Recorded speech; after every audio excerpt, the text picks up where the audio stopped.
咁而家米樓最驚係咩啊？肯定係最驚跌價啦。咁米樓客點解會觀望？就係驚發展商背刺啦。呢個月米落，下個月就開始降價啦，所以話先至會有咁多人選擇觀望啦。咁今日教大家一招最簡單嘅，點樣知道發展商佢究竟會唔會降價啦？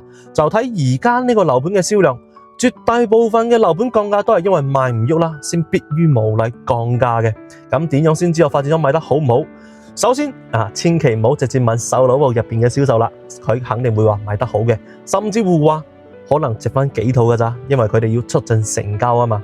咁呢個時候一定要識用方法啦。想惠民之家呢類嘅住建局網站啦，入邊會清楚展示邊個小區、邊棟樓、邊層、邊套單位係賣咗嘅，賣咗幾多套，成交價係幾多，清清楚楚、明明白白，邊個都呃唔到你。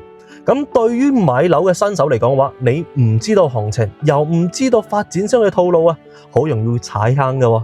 咁所以話我整理咗一份全惠州各區嘅最售樓盤近半年嚟嘅網約數據啊，一目了然。特別係首次買房嘅剛需朋友啦，一定要睇下你關注嘅小區嘅實質係咪真係火爆啦，定抑或係發展商係吹水嘅。咁想了解最新嘅成交資料啦，可以關注私信下，俾翻個最新資料俾到你。